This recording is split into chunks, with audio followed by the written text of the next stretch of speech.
Hello, and welcome to another SkaredCast Battle Report. Today, one of the fellow patrons of the channel, Pete, has decided to take on the Dark Eldar in a Cities of Death game. The Imperial Guard will face off in this Battle Gambit, which is a White Dwarf special mission, and it's going to be a lot of fun with Maelstrom objectives and with the Gambit special rule. Check the links down below for more information. Other than that, let's begin.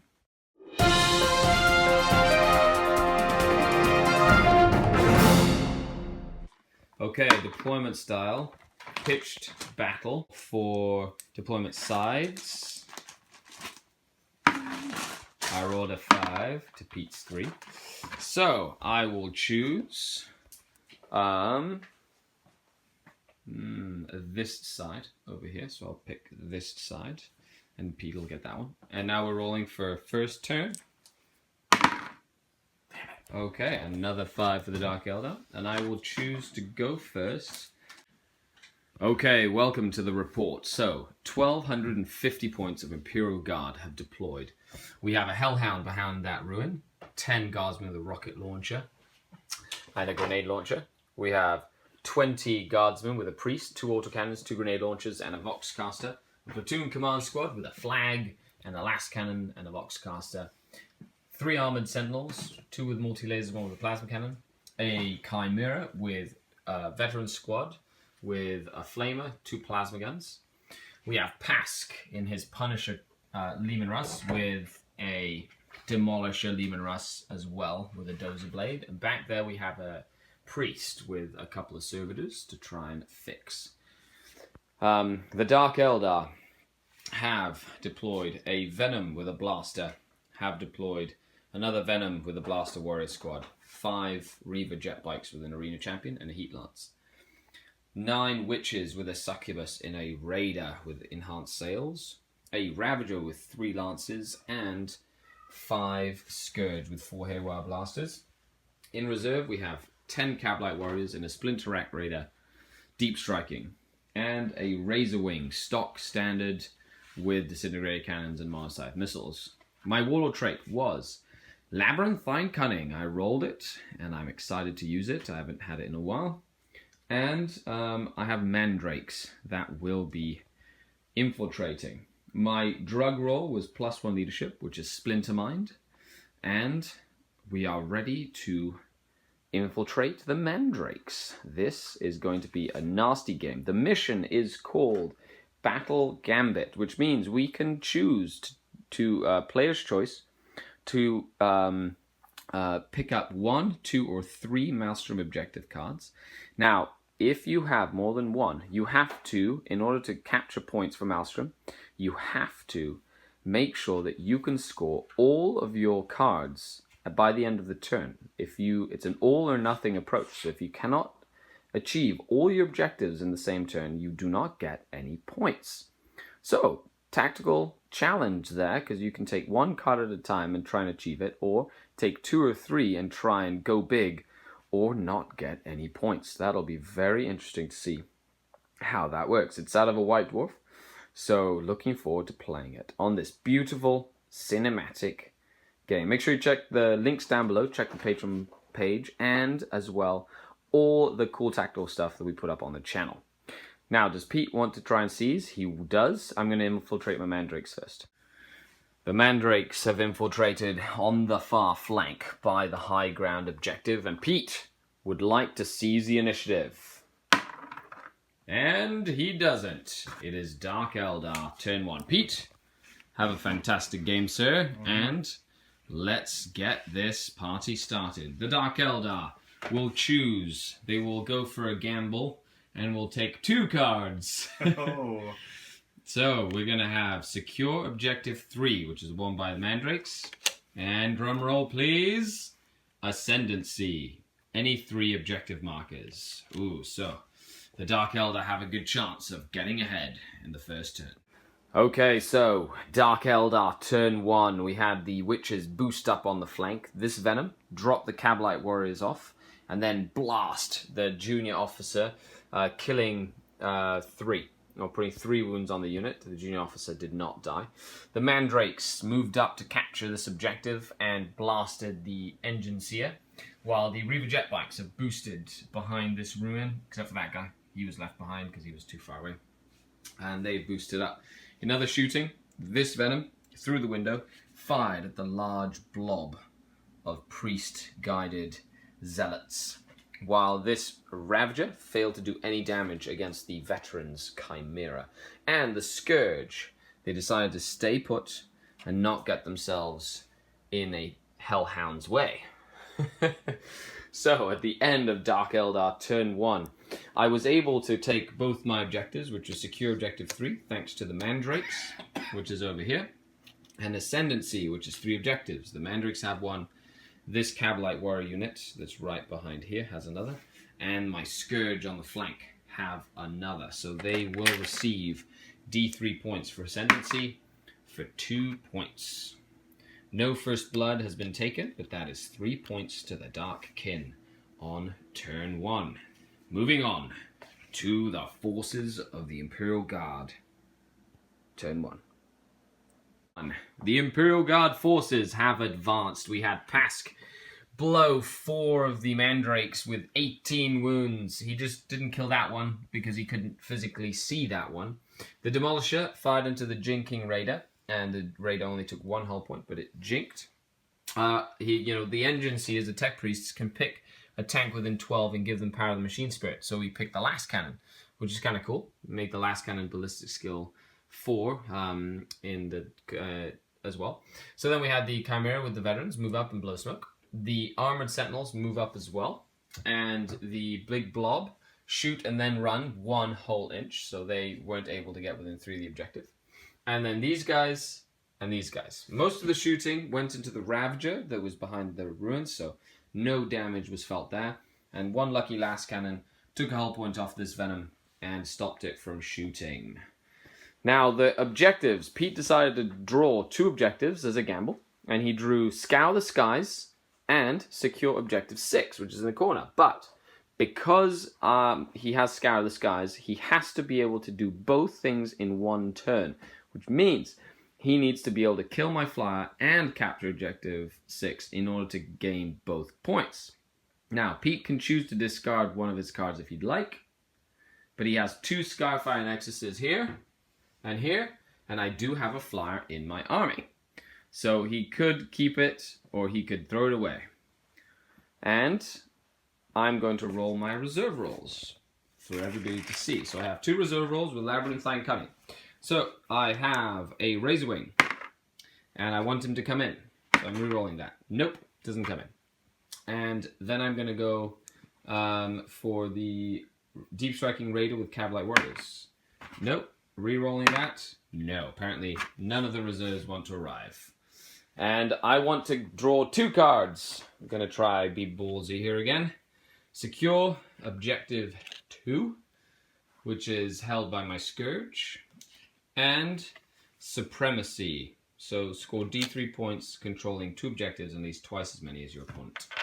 On to the Dark Eldar turn 2. So with secure objective 2 and Supremacy, the Ravager decided to jump out of cover and risk taking out the Hellhound. Missed all 3 times. The Scourge decided to continue to hold this objective here from hold objective 2. And they strung out. They put 1 hull point on the Hellhound, but the Hellhound is still alive. In other news, this Venom full of guys boosted up to take objective 1. For Ascendancy, and then my Reaver jet bikes that were behind that building came out, charged into the engine seer and into PASK to try to put some hull points on. The Heat Lance hit PASK but failed to penetrate, and then the Mandrake is hiding back here while the Wyches have moved and boosted behind this ruin in order to try and survive the next turn coming into play with the reserves. So moving on to Imperial Guard turn 2. Pete had decided not to discard Scour the Skies, which means he will not able to get any points this turn. Let's see what he does, putting some damage on, while the Dark Eldar have received First Blood for killing the junior officer with this Venom over here, and Secure Objective 2, and D3 points for Supremacy. for 1 extra point. Okay, moving on to the Imperial Guard turn. Imperial Guard turn 2 began with the Imperial Guard forces moving forward, targeting both this Venom here and in a grand explosion as PASK's Punisher blew him out of the sky, and this Venom dying to the plasma guns from the veteran squad inside. The unit of Cabalite Warriors is now pinned. The Hellhound made short work of the 5 Scourge, killing them all, while the Ravager was forced into jinking, taking missile launcher fire, multi-laser fire, demolisher fire. No, not demolisher fire. That took demolisher fire, but also plasma cannon fire. In combat, I lost another Reaver jet bike to servitors, and they all survived. So my jet bikes hit and ran towards objective 3. So we're moving on to Dark Eldar turn 3. Now that I have a solid lead in the game, I'm just going to take one objective to try and do, and it says Big Game Hunter. Try and kill a tank. And now we're going to roll for my reserves. So I have a unit of Cabalite Warriors. I'm going to try bring them in. Yes, they do. And my Razor Wing, it comes in as well. Pete has decided to discard Scour the Skies so that he can start getting some points. Moving on to turn 3. So the Razor Wing arrived and unloaded everything to try and kill the Chimera. I only put 2 hull points on the Chimera with all the shooting, but I did kill a Sentinel, put 1 hull point on another Sentinel. In combat, my Succubus decided to join the Reaver jet bikes so she could throw a separate Haywire grenade than the Hecatrix. Together with everything and combat, only 2 hull points put on PASK. But I did kill the Engine Seer with the Wyches that can't be charged in there, and that Raider is fine. We had this Raider Deep Strike here, and lend its firepower, this and the Lance, to do nothing. And then these Warriors did nothing, and this Ravager did nothing against the Hellhound. So, I did get 1 point. I killed a tank for Big Game Hunter, and now we're moving on to the Imperial Guard turn 3. Now that my Warlord is exposed, we shall see what will happen as PASK, who is stunned and shaken, will wreak bloody revenge. The Imperial Guard forces maneuvered. The veterans and the Chimera took out these 5 guys here. Sky-firing autocannons did do nothing against the Razorwing, as well as the rocket launcher in the corner, while the Sentinel has moved up behind this wall, ready to jump out and do some damage later in the game. This one here, Hellhound, sorry. This one here, we had PASK snap shoot everything into that jinking Raider, and nothing happened. And then this Demolisher shot these jet bikes, scattered wildly, and the rest of them was saved with jink saves, but I lost 1 witch. The Armored Sentinels shot into the Wyches, didn't kill anyone, and then failed their charge. It was a pivotal charge there. But the Imperial Guard are on the board with a point, and we're moving on to Dark Eldar turn 4. And I'm going to go for 1 point again, instead of trying to risk it. Recon, which is pretty much a free point at this stage in the game. Okay, moving on to the turn. The Dark Eldar destroyed the Warlord PASK, put 1 hull point and immobilized the Demolisher. The Wyches jumped back into that Raider, while this Razorwing took out the one Warwalker that he could see, the one Sentinel that he could see. Twin-linked poison shooting took out 4 of the veterans, and they fell back, while I was unable to kill that Chimera with a blaster from this unit that busted out of cover, and the Ravager, and a Lance, and the Mandrake. And we're moving on to turn 4. A lot of shooting stunned the Razorwing. The veterans ran away. Shooting saw 1 of these Cabalite Warriors fall, and then this Hellhound on its rampage blew up the Ravager with his Flamestorm cannon, while everything else was ineffectual. And in combat, because the Demolisher couldn't run, I put another hull point on it. It's got 1 hull point left. So we're moving on to turn 5. Dark Eldar, I'm just going to pick 1 more objective, which is Blood and Guts, which is kill a unit in the assault phase. Okay. The Witches charged into the final veteran unit, killed them in combat, gaining me blood and guts. The Reaver jet bikes charged in after putting 1 hull point on the Sentinel, tied it up in combat. Didn't do anything to the Demolisher. Raider and a lot of other shooting. Shot a lot into this unit. Priest is dead. Charged in with the Succubus. She's just surrounded by guardsmen. They stayed in combat with insane bravery. And I did kill the Chimera back here with a disintegrator shooting. So moving on to Imperial Guard, turn 5. Looking grim for the Imperial forces, but this Hellhound alone would destroy the rest of my army, because I really don't have any anti-tank left if the game continues. Moving on to the next turn. The Demolisher tried to fire into that Raider, did nothing.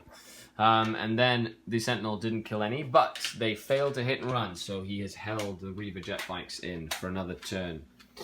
The Succubus challenged out the Guardsmen and killed them, and then ran them all down. She's now in the middle of the table by herself, while the Hellhound flamed the blaster out of that unit, making himself safe once again for the next turn. The Imperial Guard objective this turn was fix bayonets. It's an Imperial Guard objective. They have to try and charge into combat. So that wasn't going to happen. Which just means the deck has not been kind to the Imperial Guardsmen. So we're going to see if the game continues on to turn 6. The game is over. Good game, Pete. Mm-hmm. What a fun game. Make sure you check out the different games. It's called Battle Gambit. Very interesting, very crazy game. Check the links down below for the army lists, so the Patreon page, the blog, and of course stay tuned for the Tactical Corner. This is Skari, your grateful host. Thanks for tuning in, commenting, liking, and subscribing, and I hope you enjoyed this fun-filled, action-packed, and very pretty-looking battle report. Leave a comment down below. Let me know what you think. I'd like to improve the content with your suggestions. Now, on to the Tactical Corner. Skari out.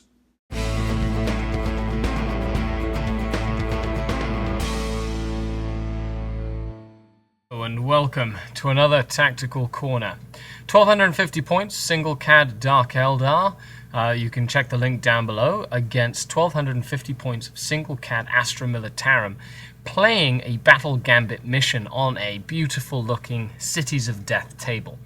Now, I've had a lot of fun playing with small lists that are single army lists.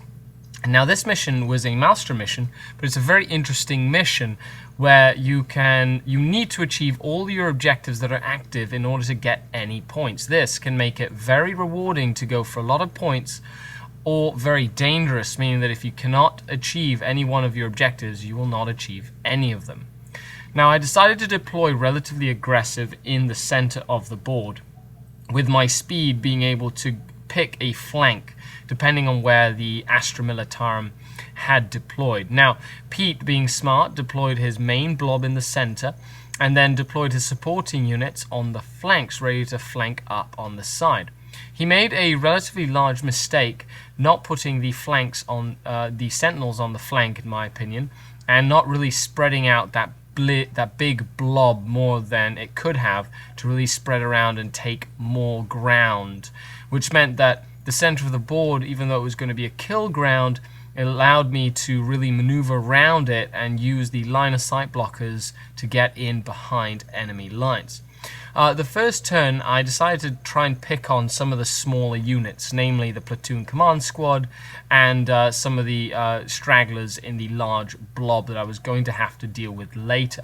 I decided to push up the right flank with the wyches and my Reaver jet bikes. There was a nice big building in the corner that I was able to hide everything behind. Now, my Ravager was sitting in the backfield just trying to take pot shots at some of the tanks, and he wasn't really that effective all game, but staying behind the cover. I was really hoping he could do some damage early on and survive things like multi-lasers and stuff coming his way. My biggest threat was going to be PASK and his Demolisher buddy. With that Gatling cannon, he was just mowing down stuff. I wasn't really too worried about the blob, but the Sentinels as well. They're armored Sentinels, and anybody knows that Dark Eldar hate Warwalkers.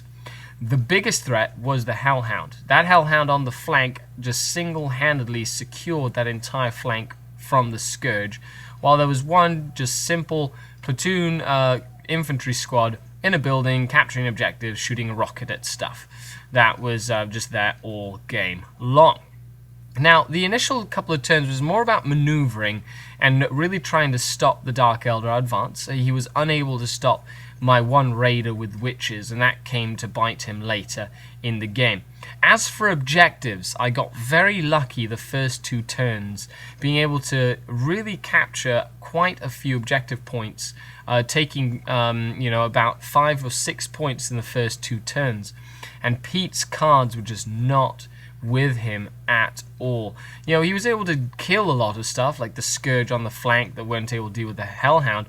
But as for the mission itself, not only were the cards not kind to him, but he just didn't have the speed and maneuverability to get to some of the objectives that were spread out across the table.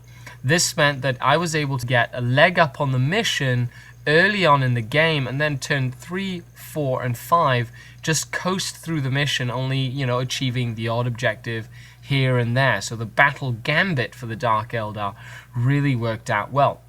Now, tactically, I knew I had to deal with the tanks, because my list doesn't really have too much anti-tank, and using things like the disintegrators, the missiles, to really try and do damage to the tanks then meant that I had to throw my wyches and Reaver jet bikes into the fray to take out Warlord PASK.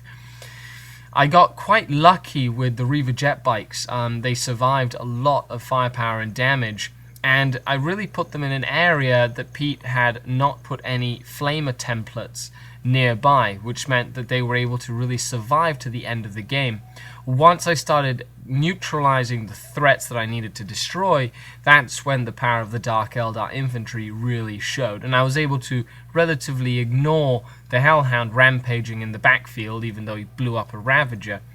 So all in all, this mission teaches us to maneuver and move quickly, play to the mission, and not be afraid to spend the first turn or 2 setting up your army to then really go in for the kill turn 3, 4, and 5, especially if you have some throwaway units like Cavalite Warriors or whatnot to really go in. Now, my Succubus was awesome. She single-handedly took out a whole platoon and PASK and everything, and I highly recommend her. At the end of the game, it was 1,250 points and lots of prisoners were taken. Thanks a lot for tuning in. Check the links down below. Support the channel with Patreon. Skari out.